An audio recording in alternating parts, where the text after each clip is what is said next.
먼저 말씀과 함께 교재 58쪽의 내용을 제가 읽겠습니다. 호세아는 음행을 행하는 아내 고멜에 대하여 법적인 절차를 밟게 되고, 이것은 남편 되시는 하나님께 간음한 여인인 이스라엘 온 백성을 고발하는 것을 의미합니다. 그럼에도 불구하고 호세아는 이스라엘과의 결혼을 회복하려는 하나님의 계획에 대해 말합니다. 1장에서 언급되었던 자녀들의 이름은 이제 부정적인 의미에서 회복을 상징하는 의미로 바뀌게 되며, 이스라엘 백성들은 좋은 것을 주시는 분이 하나님이심을 알게 될 것입니다. 아멘. 오늘 읽은 본문 2절부터 보시면 이 법정 소송 용어들이 나옵니다. 이 법정 소송에서 고발당하는 피고인은 이스라엘이 피고인이고요. 그러면 고소자는 누구냐? 바로 우리 하나님이십니다. 그리고 어떤 종류의 소송이냐 그러면 이혼 소송입니다.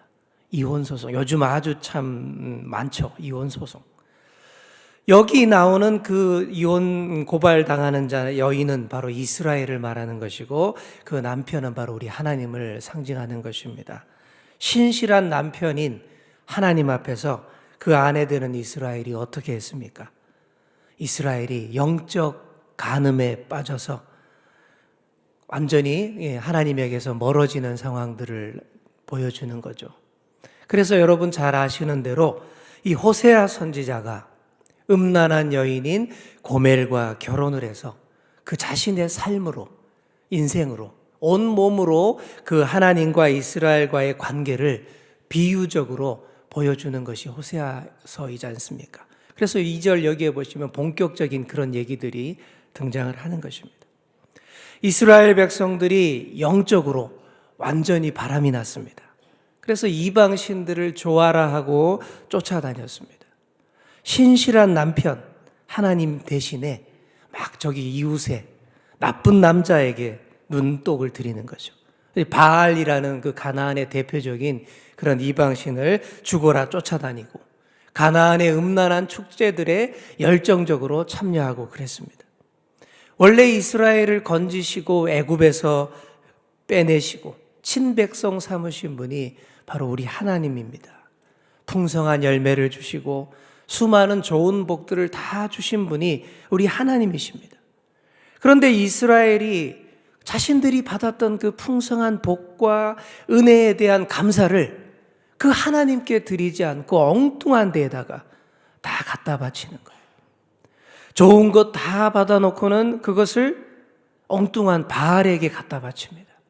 그래서 8절을 보시면 곡식과 새 포도주와 기름, 은과 금도 다 하나님이 준 것인데 그 좋은 것들을 다 받아가지고는 엉뚱한 나쁜 남자 바알을 위해서 다 써버리는 거죠. 이게 바람나서 두 집 살림하는 집안 꼴의 형편과 똑같은 거예요. 우리가 이러고 있지는 않는지 우리 깊이 생각해 봐야 되겠습니다.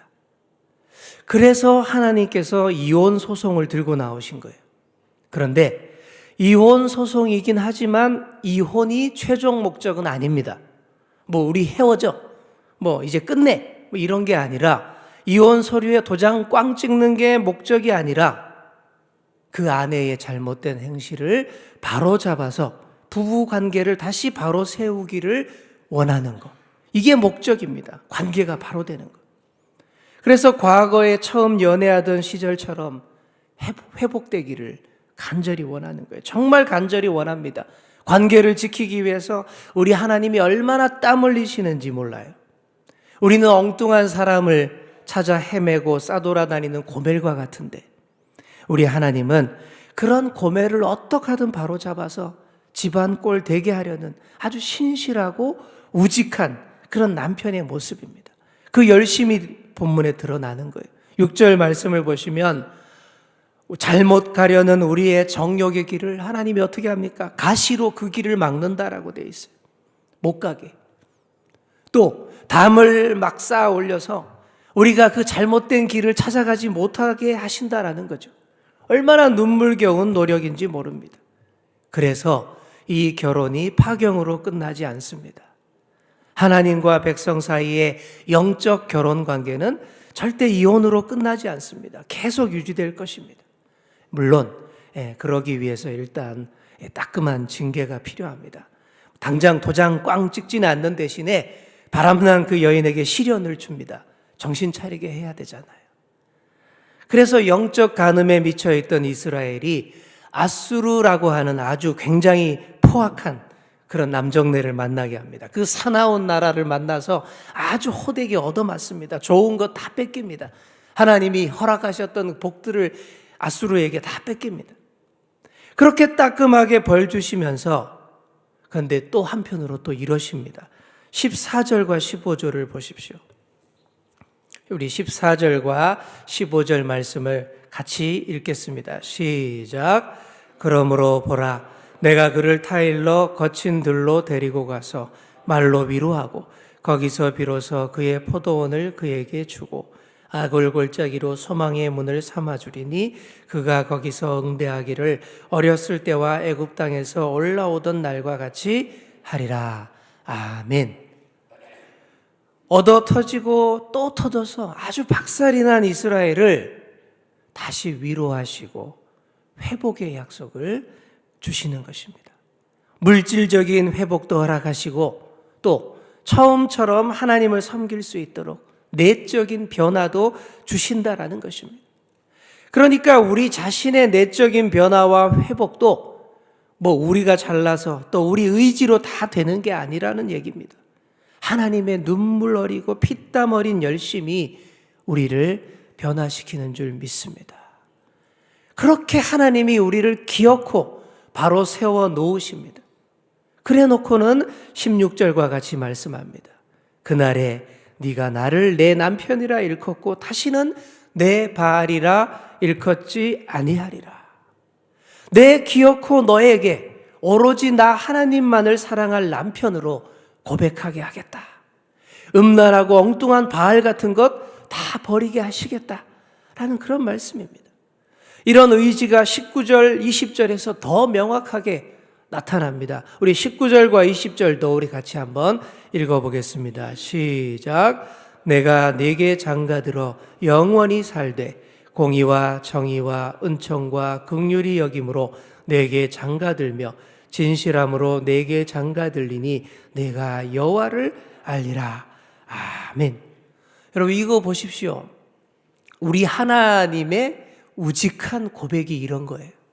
사실 하나님 정도 위치되면 뭐가 아쉬워서 우리한테 이런 고백할 그런 이유가 뭐가 있겠어요. 그런데 보십시오. 하나님이 우리를 향해서 이렇게 고백을 합니다. 내가 네게 장가들고 진실함으로 네게 장가들고 그래서 네가 나를 확실히 알게 하겠다. 여기서 하나님을 알게 하겠다. 안다라는 것은 단순히 머리로 지식으로 아는 것이 아닙니다. 온 몸으로 아는 것입니다. 남편과 아내의 관계같이 경험을 통해서 몸으로 깨달아 아는 그러한 알미입니다. 사랑하는 성도 여러분, 하나님의 백성들이 기댈 곳은 오직 하나님 곁입니다. 우리가 다 하나님 형상을 따라 지음받았잖아요. 그래서 우리 가운데에는 오직 하나님만이 채워주실 수 있는 그런 부분이 있습니다. 우리 신랑 되시는 우리 주님만이 오셔서 만져주시고 터치하시고 우리 주님만이 채워주실 수 있는 부분이 있다라는 얘기죠. 그러니 우리가 아무리 눈에 뭐가 씌어서 주변에 이상한 다른 잘못된 사랑을 찾아 헤매고 다녀도 그게 다 헛것이라는 얘기입니다. 돌아와야만 하고 돌아올 수밖에 없다라는 그런 말씀입니다. 시편 139편에서 다윗이 이렇게 노래합니다. 내가 주의 영을 떠나 어디로 가며 주의 앞에서 어디로 피하리이까? 내가 하늘에 올라갈지라도 거기 계시며 스올에 내 자리를 펼지라도 거기 계시니이다. 내가 새벽 날개를 치며 바다 끝에 가서 거주할지라도 거기서도 주의 손이 나를 인도하시며 주의 오른손이 나를 붙드시리이다. 아멘. 이런 다윗의 하나님이 바로 저와 여러분의 하나님이신 줄 믿습니다. 그래서 결론적으로 우리 1절과 같이 됩니다. 우리 1절 말씀을 함께 읽겠습니다. 시작. 너희 형제에게는 암미라 하고 너희 자매에게는 루하마라 하라. 아멘. 자, 여러분, 이 이름들 중요합니다. 잘 기억해 두십시오. 암미, 루하마. 굉장히 중요한, 호세아서에서 중요한 이름입니다. 앞에 지난 토요일 날 했던 1장의 말씀을 보시면 호세아와 고멜 사이에서 태어난 딸의 이름을 로루하마라고 했습니다. 이게 무슨 뜻이냐 하면 불쌍히 여기지 않는다라는 뜻이에요. 그 다음에 둘째로 아들 이름은 뭐라고 했냐 하면 1장에서 로암미라고 했습니다. 로암미. 기억나십니까? 내 백성이 아니다라는 뜻입니다. 영적 간음에 빠져서 불의하게 낳은 자녀들의 이름을 이렇게 지었죠. 불쌍히 여기지 않겠다. 내 백성이 아니다. 그렇게 불렀어요. 로암미, 로루하마. 그런데 오늘 2장 1절을 보시면 이스라엘을 뭐라고 부르겠다고 합니까? 암미라고 부르게. 로암미에서 뭐가 로자가 빠졌습니다.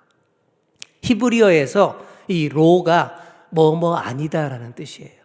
이게 부정어 로가 빠졌습니다. 그래서 암미는 뭐예요? 내 백성이다라는 뜻이에요. 또 그 자매들을 로루하마가 아니라 루하마라. 또 로자가 빠졌죠. 이제는 불쌍히 여기겠다라는 뜻입니다.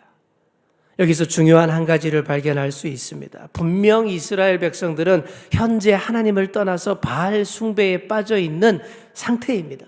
그럼에도 불구하고 우리 하나님은 그들에게 회복의 약속을 벌써 하고 계십니다.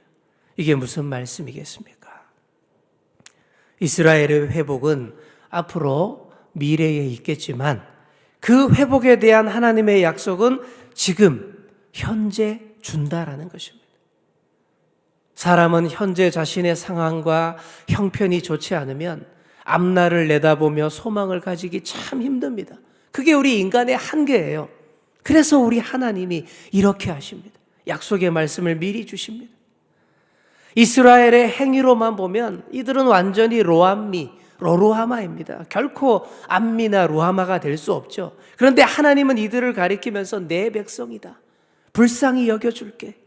암미, 루하마 이렇게 불러주시는 것입니다. 이 자리에 있는 우리 역시 마찬가지입니다. 하는 행위로만 보면 우리도 로암미, 로루하마일 때가 참 많습니다.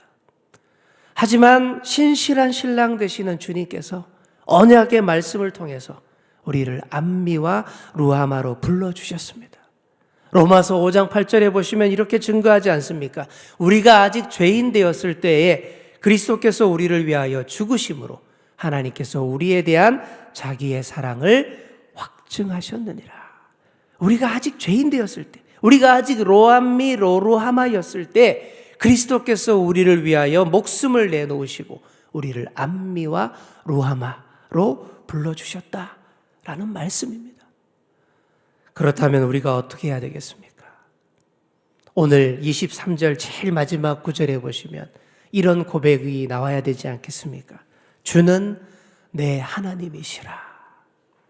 이런 고백이 나올 수밖에 없지 않겠습니까?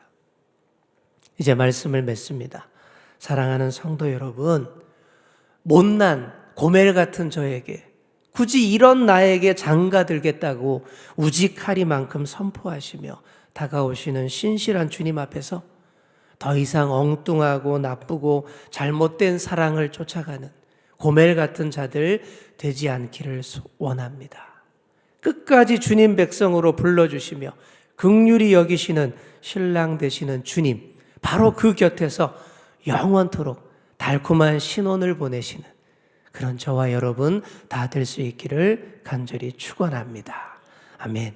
그래서 오늘 이 시간 이렇게 기도하겠습니다. 첫째로 로암미와 로루하마 같은 우리를 먼저 암미와 루하마로 부르시고 그렇게 우리를 만들어 가시는 아버지 하나님의 사랑을 우리의 온몸과 마음으로 경험하며 깨닫게 하여 주시옵소서. 그래서 둘째로 오늘 우리에게 주어진 이 날도 암미와 루하마로 살아가는 그런 한 날이 되게 하여 주시옵소서. 기도하시고 또 마지막으로 우리 교회 학교 우리 동계 수련회들을 위해서 여러분 간절히 기도해 주시고 각자의 기도 제목들을 위해서 또 기도하시겠습니다. 이 시간 함께 기도하시겠습니다. 주여 믿습니다. 주여 믿습니다. 주여 믿습니다. 아버지 하나님 은혜를 감사합니다.